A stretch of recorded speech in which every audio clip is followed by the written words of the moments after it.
McSally. Thank you, Mr. Chairman. Chairman Powell, Secretary Mnuchin, good to see you virtually.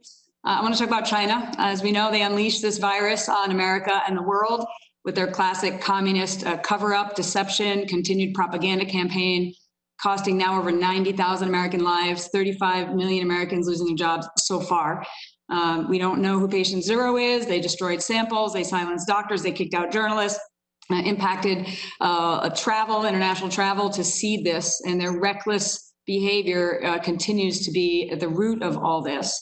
As you know, this is why we're here today. We're talking about the economy, which was very strong, now really struggling. People all over Arizona are really struggling because of the calamity that's come from this virus.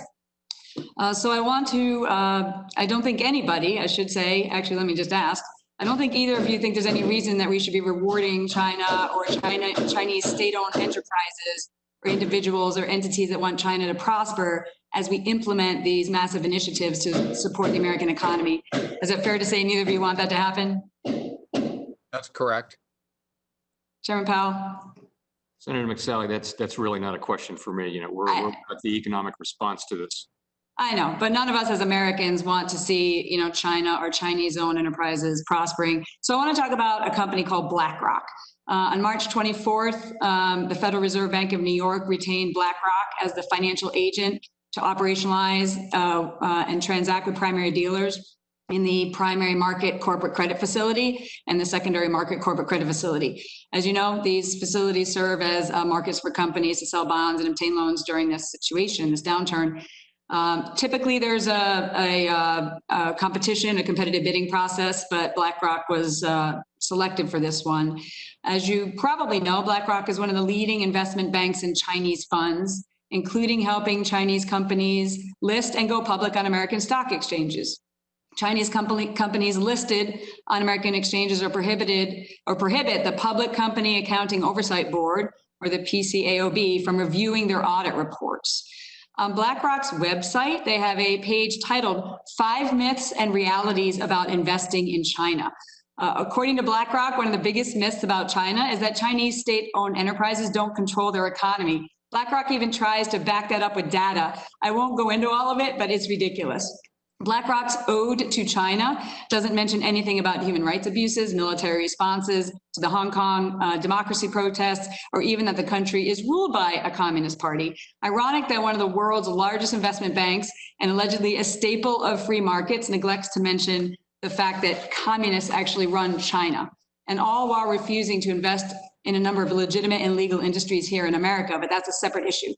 So my question is, how and why did BlackRock get selected as a financial agent for these facilities? How much money do they stand to make as the agent? And what, if anything, will prevent BlackRock from taking their profits that they earn to invest in their interest in China and Chinese state-owned enterprises? So I guess I'll take that. We hired BlackRock for their expertise in these markets. They're actually an asset manager. They are a very large asset manager, which is active in the markets that we're concerned with the primary market and secondary market credit facilities. It was done very quickly due to the urgency and the need for their expertise. We will rebid the contract as we in practice do going forward. Yeah. And so that's where that is. The fees are a matter of public record, and we'll be happy to supply those to you. But what, if anything, can we do to prevent any of their profits from this to actually benefiting China and Chinese state-owned companies, which they're severely invested in? You know, I would just say this: all large asset managers buy Chinese securities. These are global asset managers. It's in no way. I'm not here to defend or criticize them for that. It's just, it's not really relevant to the work we want them to do. What we're trying to do is create conditions in which U.S. workers can keep their jobs or return to them. And that's what our sole focus is. We're not trying to reach out for other public policy objectives or deviate from that. We have a laser focus on that. And we concluded that this company was the right one to be our fiscal agent in this place. Their views on anything else are really not important. What's important is that we do everything we can to support the United States. Well, let me just say it's important to all of us, and thank you for all your leadership on this, to support our economy, to support jobs, to get our economy back on track. But it's also important that we wake up as Americans and that we hold China accountable, and that they're not allowed to profit because of these investments taxpayers are made. So I'm going to follow up with you on these issues. I really think BlackRock and others need to also wake up and do their patriotic duty, see what's going on here. China, communist China, should not be profiting off of unleashing this calamity on the world. And that should be something that should unite all Americans, even if they work at BlackRock.